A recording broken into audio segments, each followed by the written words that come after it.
Hello, Milwaukee!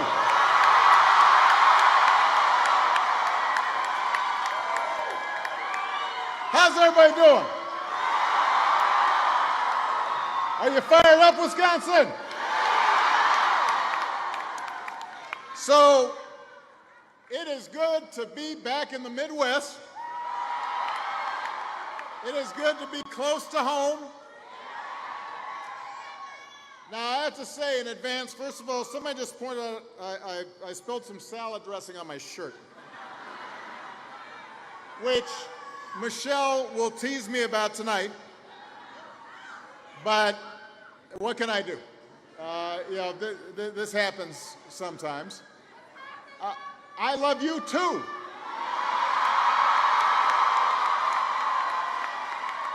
Give it up for your next governor, Tony Evers.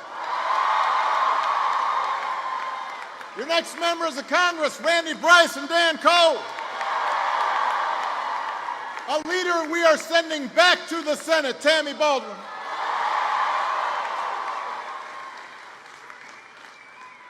It is good to be back. There are a lot of good reasons to come to Milwaukee. You got the Brewers, great season. Did much better than my Sox. You got the Bucks, 4-0. Giannis is balling. You got the Badgers. You've got brats. You got beer. So there are a lot of good reasons why I would want to come to Milwaukee. Couple of my nephews, Austin and Aaron, also live here. They're little guys, but they're getting bigger all the time, which is why I try to beat them at basketball now before they can beat me. But all those reasons aside, that's not why I'm here. I am here for one simple reason. I am here to ask you to vote. To vote in what might be the most important election of our lifetimes. Now, politicians will always tell you that, oh no, this one's really, except this one, it really is that important. The stakes really are that high. The consequences of anybody sitting out of this election are profound, because America's at a crossroads right now. The health care of millions is on the ballot. Making sure working families get a fair shake is on the ballot. Whether the union movement survives or not is on the ballot. But maybe most of all, the character of our country is on the ballot.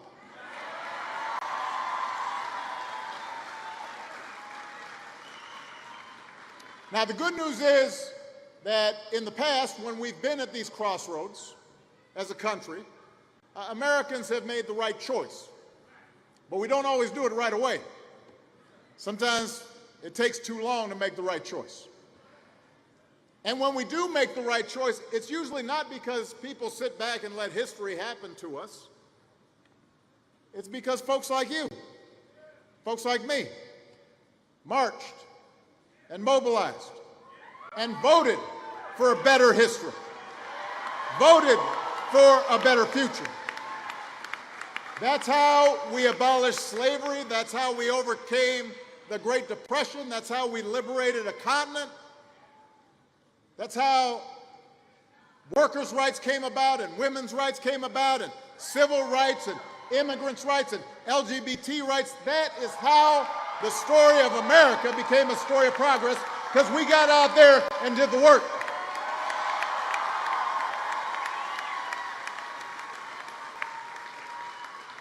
Because, you know what, the truth is, making this country better has never been easy.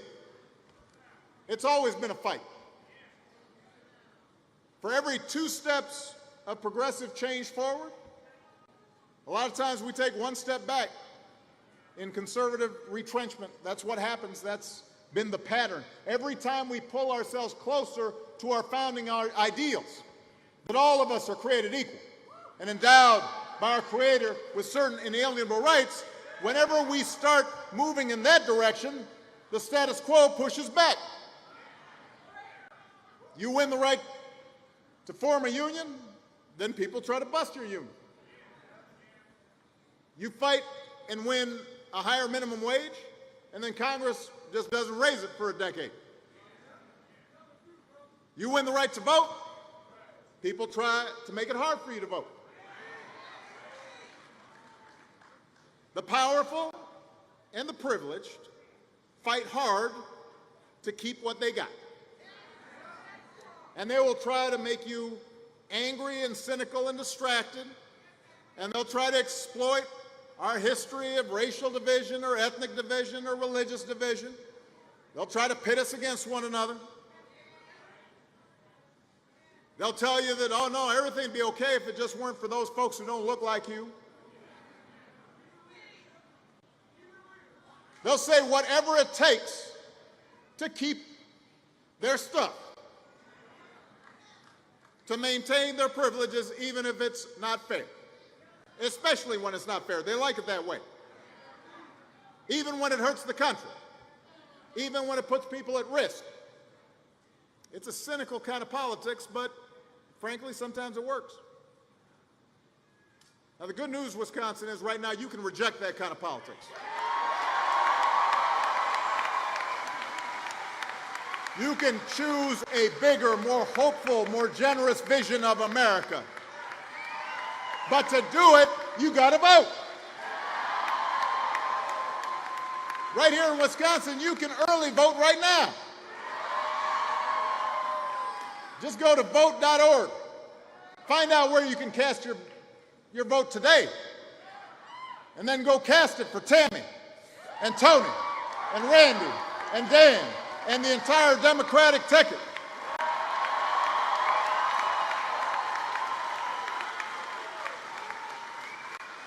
And don't let anybody tell you it doesn't matter. I get frustrated when I hear that. Think back to where we were a decade ago. We had been going through one of those conservative periods, and Republicans had been cutting taxes for the rich. They'd been cutting rules for big banks, and we got hit by the worst financial crisis in our lifetimes. And Democrats had to come in and clean it up. I mean, I don't know. I don't know how it is that we've got such a short memory. They did exactly what they're doing now, and then it blew up, and then we had to go clean it up. And we got the economy growing again. It's been growing ever since, by the way. So when folks talk right now about, oh, the economy's doing so well, where do you think that started?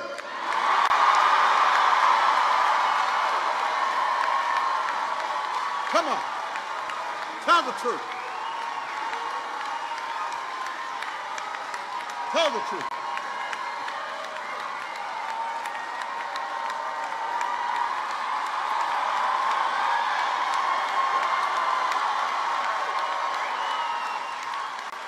We didn't just get the economy going again, we covered 20 million people with health insurance.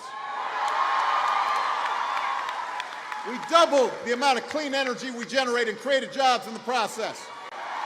We put tougher rules on banks and credit card companies. We cut our deficit by more than half. And part of the way we did it was making sure that the wealthiest Americans paid their fair share of taxes. So by the time I left office, wages were rising, the uninsured rate was falling, the deficit was down.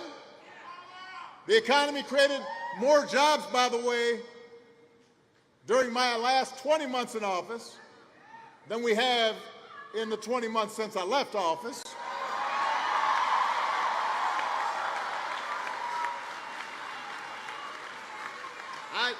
Go look it up. Go look it up. That's what happened when we had a progressive agenda. Now, we didn't get everything done that we wanted to do. We couldn't reverse all the trends that had been happening for 40 years in just 8 years. We couldn't get all the manufacturing jobs that had left to come back right away.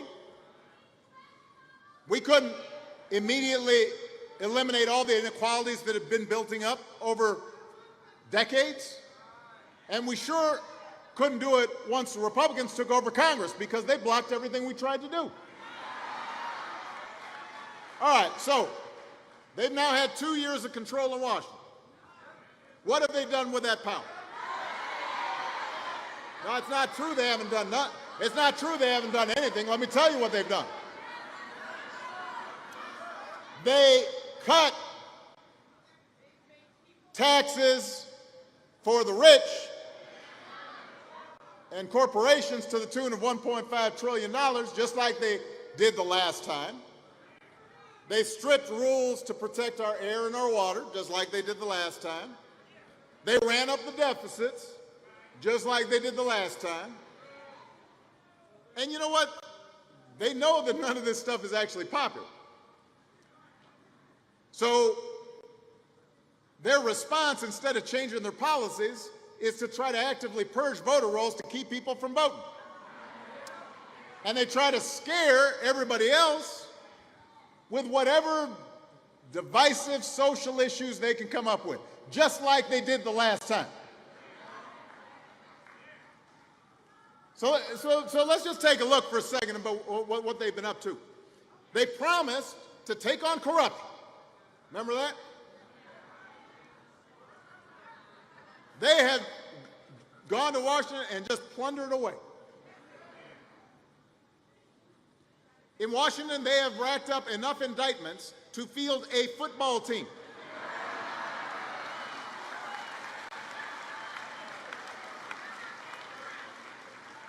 Nobody in my administration got indicted.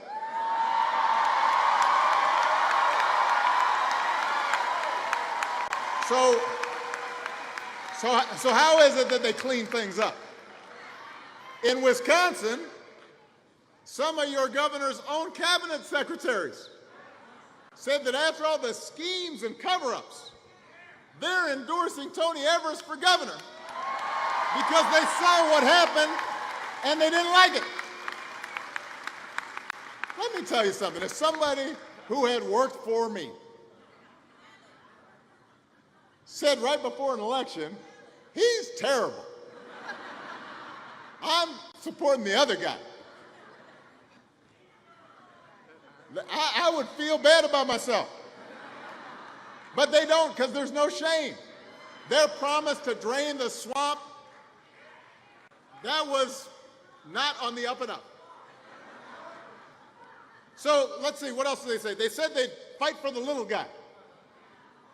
Instead, they have catered to the most wealthy, the most powerful. Like I said, $1.5 trillion in tax cuts aimed at billionaires and corporations. Did not even pretend to pay for them. Deficits shot up. When it came to helping the most fortunate, the people with the most, they did not care at all about deficits. But when it came to helping everybody else, suddenly deficits are terrible. When we were trying to provide health insurance to folks who really needed health insurance, you can't do that. Deficits. Wanted to expand early childhood education. No. We can't afford that. Deficits. It's an existential crisis. It's terrible. Deficit. Oh, you want to give a tax cut to me and I don't need it? Wasn't asking for it? That we can do. That's fine. And then just last week, now that they got the tax cuts out, now that the wealthiest are wealthier, now that the country's more unequal and fewer people are being helped by the kinds of programs that would give kids a chance and give working families a leg up, now suddenly Mitch McConnell, no, don't boo, vote. Don't boo, vote. I'm making a point here. Just last week, suddenly he said, I'm very disturbed about these deficits. we're going to have to bring them down. We're going to have to cut programs like Medicare and Medicaid and Social Security. No, look it up. Here's the thing. Everything I say, you can look up. He said it. He's quoted saying it.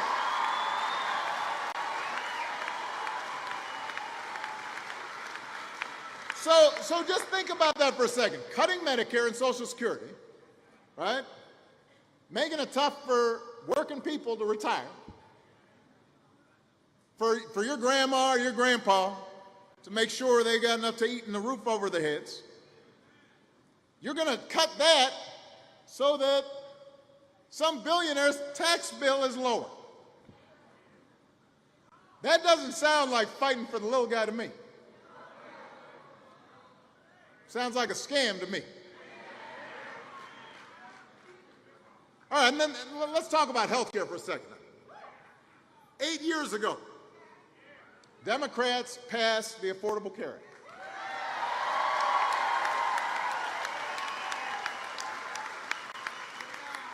Right here in Wisconsin, 200,000 people suddenly got coverage. 200,000 people got help.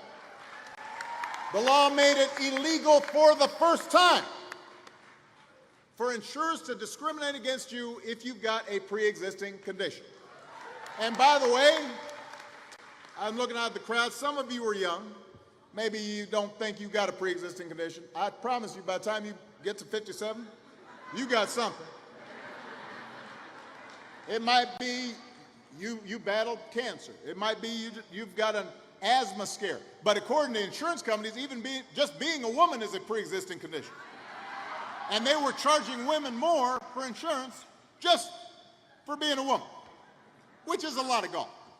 Because if there weren't women, then those insurers wouldn't be there because, I mean, you can't charge women more for insurance because they get pregnant, because otherwise we wouldn't be here. So that doesn't make much sense. That's not a logical approach. So we put an end to that. Democrats made that happen. Not a single Republican, not one, joined us. Not one. Repeat that, not one.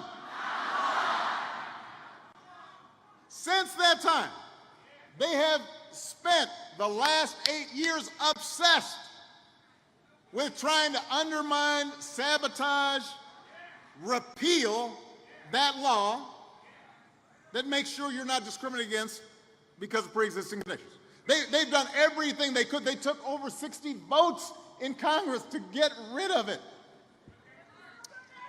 And if Republicans keep control of Congress, you better believe they're coming after it again. And Wisconsin, you can't afford to let Tammy's opponent become the deciding vote that guts your protections against the insurance companies. But that's not the worst of it. That's not the worst of it. Now that it's election season, these same Republicans are running millions of dollars worth of ads around the country saying we're going to protect pre-existing conditions. Your governor's been running one of those ads while his administration is literally suing the government to take away pre-existing conditions protections.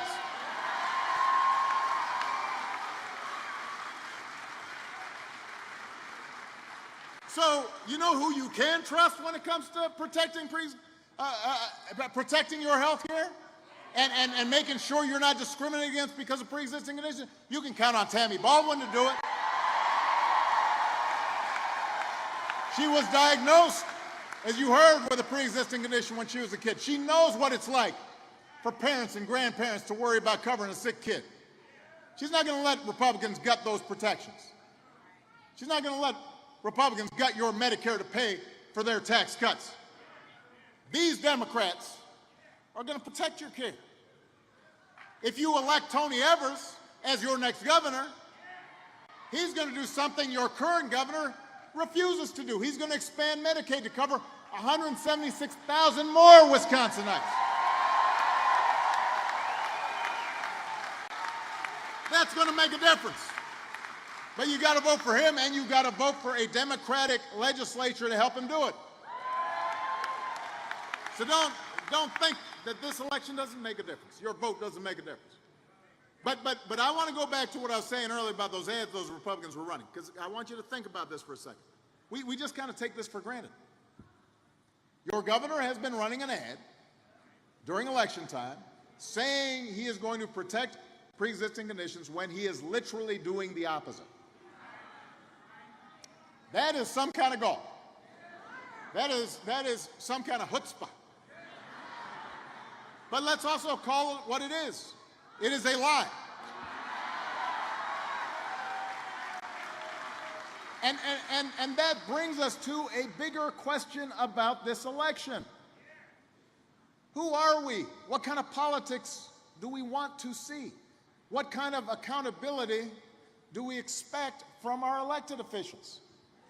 You know, it's one thing to have a legitimate policy difference, but if you take one position, then you should be held accountable for the position you take. You can't suddenly pretend you didn't take the position because it is politically expedient. You can't just lie about it.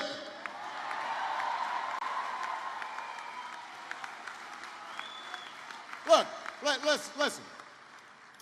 Throughout human history, certainly throughout American history, politicians have exaggerated. They make promises that they may try to fulfill, but then it turns out to be harder than they expected. They pump up the things that they did that were good. They downplay the things that didn't work out so good. They try to put a positive spin on things. And by the way, before you get too down on politicians, we all do that now. You know, when I'm talking to Michelle, sometimes I'm all like, "Oh, honey, man, do you see I did all the dishes?"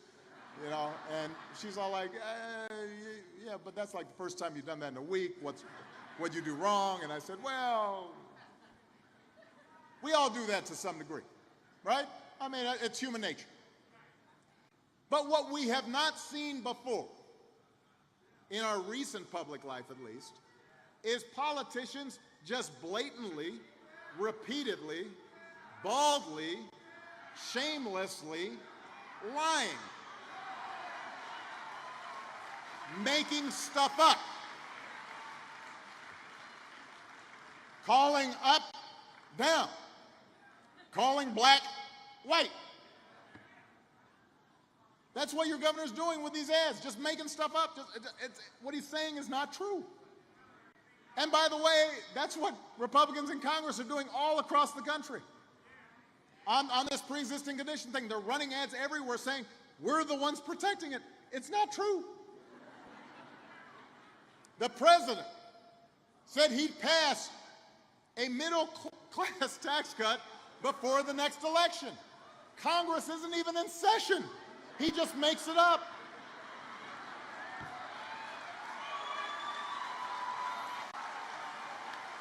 He says, I'm going to protect your pre-existing conditions, while his Justice Department is in court right now trying to strike down those protections. That is not spin. That's not exaggeration. That's not trying to put a positive glow on things. That's lying. And look, it'd be one thing if it was the first time, but they've done this often.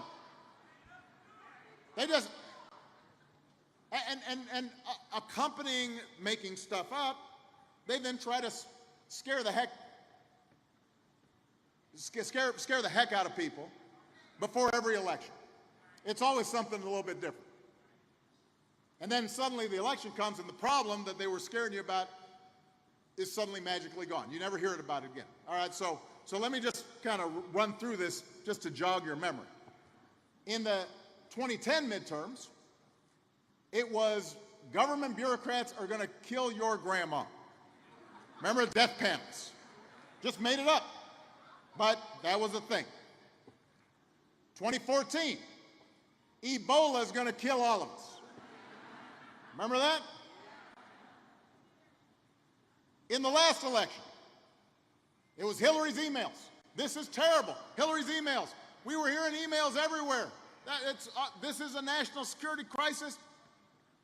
They didn't care about emails. And you know how you know?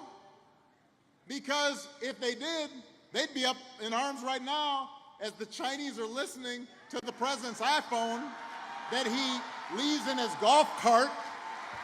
It turns out it wasn't, I guess it wasn't that important.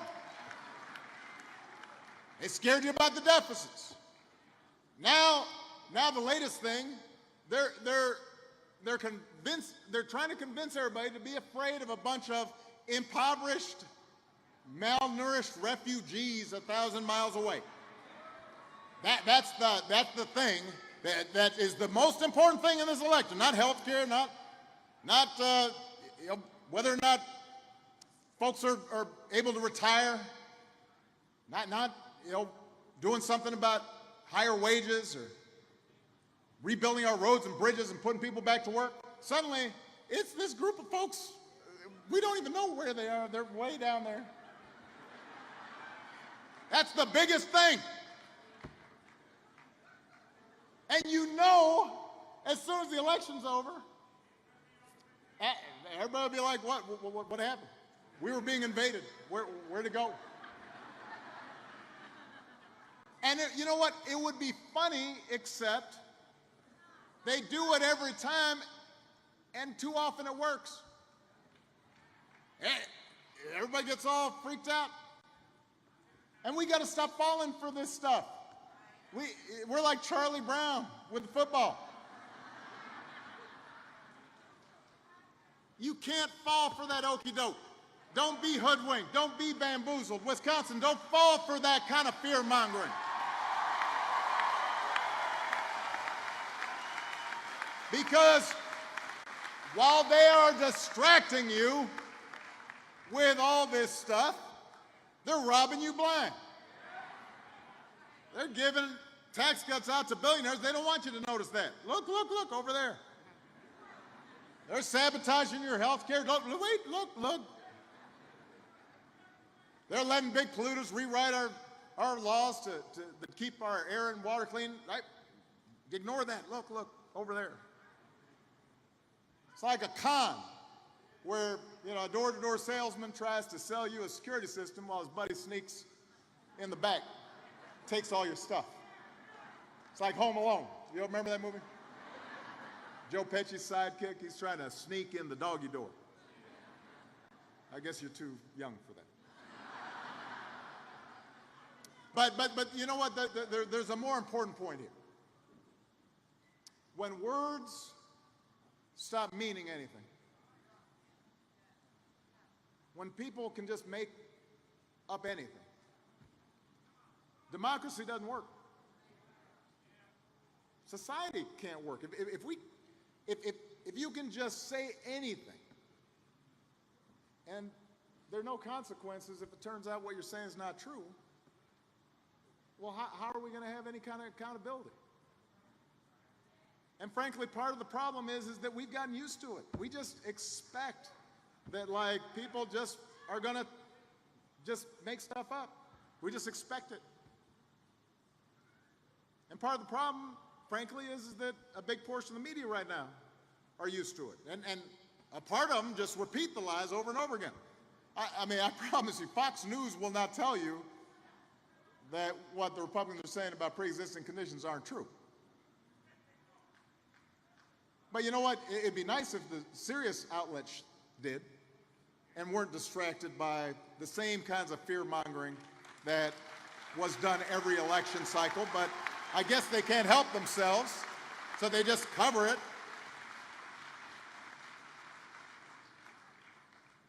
So until we start getting a little bit better about calling a lie, The only check we've got on this behavior is you and your vote. And I know during elections, it's natural for us to talk about Democrat and Republican. You know, that's part of how the democratic process works.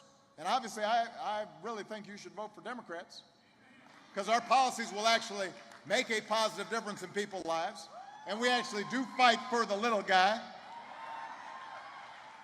Rather than let Republicans keep attacking unions, Democrats will stand up for every worker's right to organize for higher wages and stronger benefits. And rather than let Republicans side with big banks while they're gutting the public university system, Democrats will invest in our public schools and help more Wisconsin students earn a higher degree without going broke. But there's something at stake in this election that goes beyond party.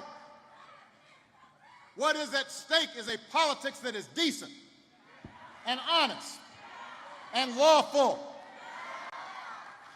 and tries to do right by people, and that's worthy of this country we love. Because it shouldn't be Democratic or Republican to say we don't just make stuff up. It shouldn't be Democratic or Republican to say you don't punish political opponents or threaten the freedom of the press just because you don't like what they say or write about you. It shouldn't be Democratic or Republican to say we don't target certain people based on how they look or how they pray.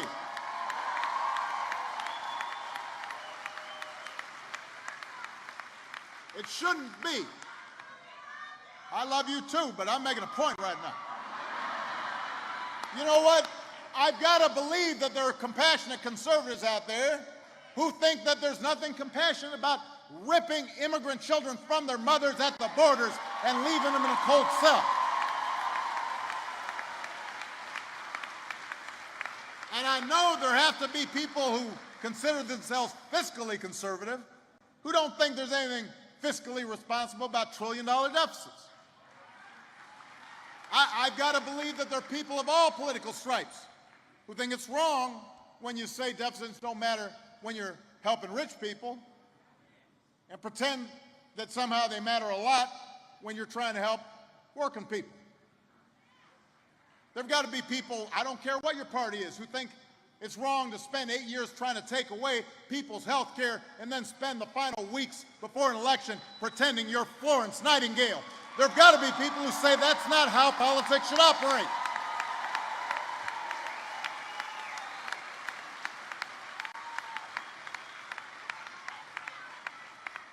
I've got to believe that there's certain things that transcend party, and that whatever your political background, I'm hoping you think it's wrong to hear people spend years, months, vilifying people, questioning their patriotism, calling them enemies of the people, and then suddenly you're concerned about civility. Please.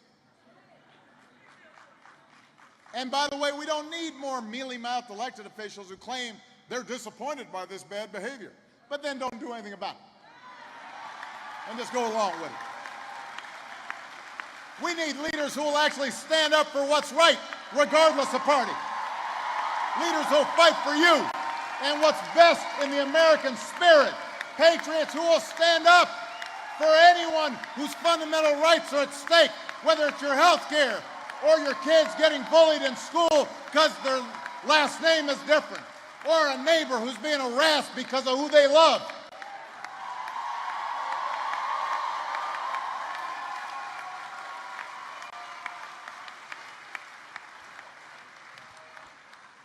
Wisconsin, that's what all of us need to stand up for, with clarity and patriotism and purpose. The values that bind us to our fellow citizens.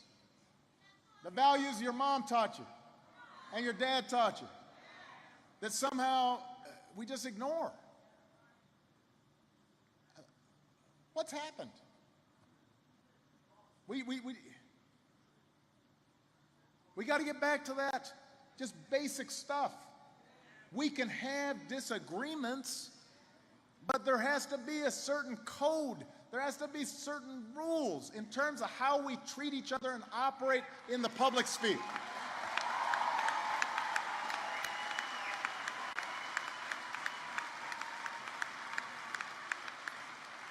And that's what Americans do. That's what Americans do. That's who we are. That's what America is at its best. And that's what these candidates believe. That's what Tammy believes. That's what Tony believes. That's what Randy and Dan believe. And that's why I'm hopeful, Wisconsin. I am hopeful, despite all the noise and the lies and the distractions, that we're going to cut through all that and remember who we are, who we're called to be. I am hopeful that out of this political darkness, a great awakening of citizenship is happening all across the country. I can't tell you how encouraged I've been watching so many people get involved for the first time, or for the first time in a very long time, marching and organizing, registering people to vote, folks running for office themselves, record numbers of women vote who are running, young veterans of Iraq and Afghanistan, Americans who might not have been interested in politics before, but suddenly laced up their shoes, or if you're Randy, you know, they kept their work boots on. But he traded in his tool belt for a clipboard because they believe this time is different. This moment's too important to sit out. The antidote to government by a powerful few is government by the organized, energized many. That's what this moment's about. And I want to tell you, one election won't fix everything. That's the truth. If you vote in this election, it's not as if suddenly poverty is eliminated, or you know, all the jobs that left are coming back, or you know, suddenly there's no discrimination. Women are always treated with respect. You know, that's not how politics work. It's not like everything gets fixed all at once. But I tell you what, if you vote, things will get better. If you vote in this election, Wisconsin, it'll be a start. You've got to get started and then just keep on going, because the threat to our democracy doesn't just come from one person in the White House, or Republicans in Congress, or lobbyists in Washington, or the Koch brothers. The biggest threat to our democracy is our own indifference. The biggest threat to our democracy is us getting so cynical that we just stay home. We don't participate. Because that's how, in 2011, Republicans made Wisconsin one of the worst gerrymandered states in the country. In 2012, Democrats won a majority of votes in the state assembly, and somehow Republicans got 2/3 of the seats. It got rigged. The fix is in. I mean, think about that. Who's ever heard of that? You know that's not fair, but that's how the system operates. In this current election, all across the country, Democrats are going to have to win a lot more votes just to stay even, and even more votes after that to take over the Congress because of this gerrymandering tomfoolery. And that's why you've got to vote for Democrats up and down the ticket to break their grip, make our congressional districts fair. When you vote, not just for Tammy and Tony, when you vote for sheriff and district attorneys and state reps and secretaries of state and state treasurers, you've got the power to make sure our voting rights are protected. Our criminal justice system treats everybody equally under the law. When you vote, you have the power to make sure we strengthen laws that protect women in the workplace from harassment and discrimination and abuse, and to make sure that women are paid the same as men for doing the same job. When you vote, you have the power to make it a little bit easier for a student to afford college, and maybe a little bit harder for a crazy person to shoot up a classroom. When you vote, you have the power to make sure a family keeps its health insurance. You could save somebody's life. That power is in your hands if you vote. And if you get involved and you knock on some doors, you talk to your friends and convince some new neighbors and talk to that family member that is a little confused, and you get them to vote early for this entire incredible Wisconsin team, you know what's going to happen? Something powerful happens. Change begins to happen. Hope begins to happen. And with each new step we take in the direction of fairness and justice and equality and opportunity, with each new step, hope spreads a little bit more. It starts with you. Let's get to work. Let's go vote. God bless you, Milwaukee. God bless you, Wisconsin. God bless America. Thank you.